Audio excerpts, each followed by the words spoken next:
Buongiorno al sindaco Michele Grossato di Rosolina per parlare degli eventi e degli spettacoli che caratterizzeranno Rosolina Mare in quest'estate che purtroppo sta partendo in sordina per questione di tempo. In ogni caso avete programmato una serie di spettacoli veramente di altissima qualità, sindaco.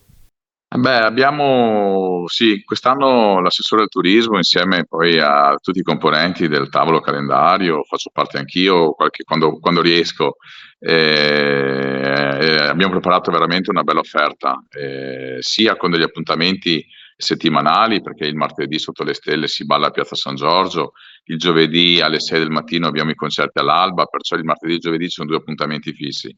E poi tutte le settimane varietà, un'offerta diversa. Sabato prossimo, ad esempio, abbiamo Bobby Solo in concerto e l'evento di giugno, il grande evento di giugno è stato il Carnevale che ha fatto dei numeri veramente strepitosi e a fine mese avremo il ritorno del Rosolina Beach Festival con il giovedì 25 il concerto di D'Argent Amico, il 26 con Clara, questa nuova proposta che fa anche film, famosa per Mare Fuori, se non sbaglio.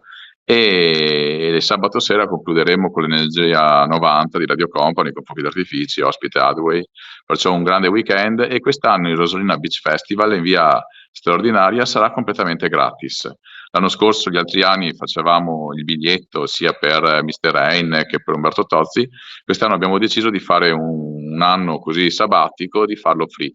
Perciò ci aspettiamo 3 serate con dei grandi numeri anche per il mese di luglio. E poi ad agosto abbiamo in arrivo anche tanti altri ospiti, a parte il Ferragosto che sarà un Ferragosto tutto da ridere perché avremo 2 serate, sia il 14 e il 15 con cabarettisti di Zelig, e poi il 21 e il 31 di agosto, 30, avremo Michele Bravi in concerto, Marcella Bella, avremo Chiara Gagliazzo, avremo Rosana Fratello, un mix di ieri, oggi e domani come il format degli spettacoli che andremo a fare, e poi altri cantanti che arriveranno, cover band, insomma diciamo che c'è una bella varietà da divertirsi la sera.